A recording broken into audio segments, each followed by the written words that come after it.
So good morning mga kadudoy, ano? Tingnan naman itong nangyayari sa Taiwan ngayong linggo na ito. Sobra yung takot namin kahapon. Tumagilid yung building. O yung mga bata ini-evacuate. Ang ceiling sumasayaw. Tingnan mo naman chandelier na yan. Sobra yung takot namin. Ang buti ang Type 101 hindi nabagsak yan. Grabe talaga yung takot namin kahapon sa company. O yung tagilid talaga ang building. Basag yung mga struktura. Grabe talaga. So buti na lang kami kahapon, bumaba kami ng company namin sa sobrang takot din namin. Mga Taiwanese, takot din sila kahit sanay sila sa lindol dito Tanong mo yung loob ng bahay bumabagsak. Mga alak ko, naglaga na. Naku, maraming sayang na alak ko. Grabe talaga kalakas yung lindol Alam mo naman yung close to operation nila May mga bitak yung loob ng building. Tingnan mo naman. Grabe yung pagkaguho niyan Hindi basta-basta yung lakas ng lindol kahapon mga kadudoy. Over 25 years daw ito nangyari sa Taiwan, Since 1999 pa yung huling napakalakas na lindol na tumama rito. Ngayon naman Grabe. Tingnan mo yung kalsada, yung sakyan, nagiwang-giwang yung sakyan, Naku po, grabe talaga.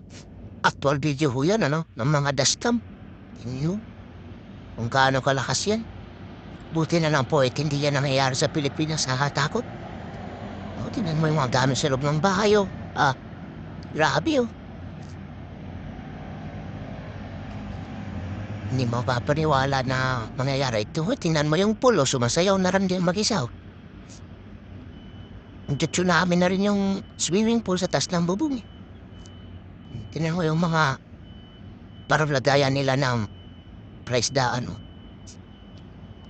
Kinanay, takot baka sa mukha takot Presidente siya ng Taipei.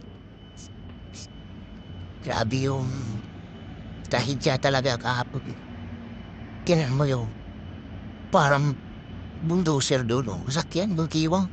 Lalo sa tulay pa na yan, Kung andyan ka sa tulay na yan, Diyos ko po, kaya ang takot ko dyan, Alam mo naman ang tulay dito ng Taiwan, napakahaba. Yung MRT, daanan rails, buti hindi yan bumigay, Ayan. Marami talaga maabala pag yan ay nasira. Grabe talaga yung mga pangyayari. Kabilis. Di mo alam na tatama ng ganun kalakas kahapon. Tingnan mo yung pag-uho ng mundo ko. Paano kung may sasakyan din yan sa baba? Marami talagang yan Usok Grabe. Takot yan ang nakatakot guys mga sa bundok na yan. Magbiyahe. Kasi yung aftershock niyan, hindi mo alam baka yung landslide ba. Kaya pass muna tayo vacation sa mga hiking na yan kasi bago pa lang yung lindol baka maka-aftershock na sa bundok at kumuha yung kalsada, matrap ka doon, hindi ka makauwi. So dito lang muna tayo sa ibaba, kita mo na mag-rides to sa mga kabundukan na yung araw. Holiday ho dito sa Taiwan ngayon. 2 araw ho ng mga patay nila. Magdadasal lang mga yun sa paypayan. So, Huwebes, Biyernes, Sabado, Linggo, wala ho kami pasok. Tingnan mo na may mga computer sa loob ng TV screen, Talagang nagkikiwang Ganun po ka delisado, Alam mo yung tren, pag-average ang bumikay talagang maraming ma-stranded na pasahero yan kasi over 23 million pasahero across Taiwan yung bumabiyahe araw-araw. Biruin nyo yan.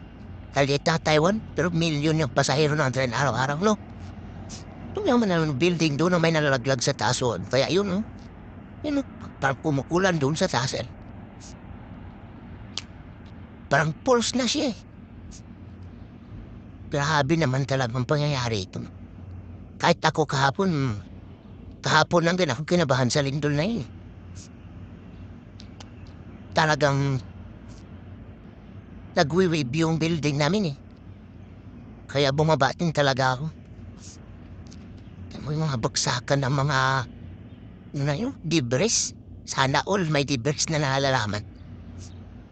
Yun, ang worry yun talaga guys. Tingnan mo naman yung aerial survey nila. Talagang coastal area nila yun. Tabing kalsada o kalsada yun eh. Oh, ilang ang tawag dun, ilang side ng kalsada yung gumungo, hindi lang isa. Ay, grabe. Nakakatakot talaga guys, mga ganyan, ano? So, buti na lang tayo at iligtas tayo dito sa mga kapwa natin OFW, no? Ingat-ingat na lang tayo talaga. Kasi hindi biro yung hanap ng trabaho, kasama yan sa mga ano sa buhay natin, ano? Kaya ingat-ingat na lang. God bless po sa inyo lahat, ano? Kapwa ko OFW at saka sa mga nagpaabot po lang pangangamusta sa akin dito sa Taiwan, ano? Kung kamusta daw ako, maraming salamat talaga sa inyo, no? Hindi ko yun makakalimutan din, ano? Na inaalala nyo rin yung kaligtasan ko. Maraming salamat po sa lahat, no? So, mga sa subscriber po dyan at saka sa mga viewers na nagko-comment. So, maraming salamat po, no? So, dito na muna matatapos yung ating video at God bless po sa ating lahat, ano?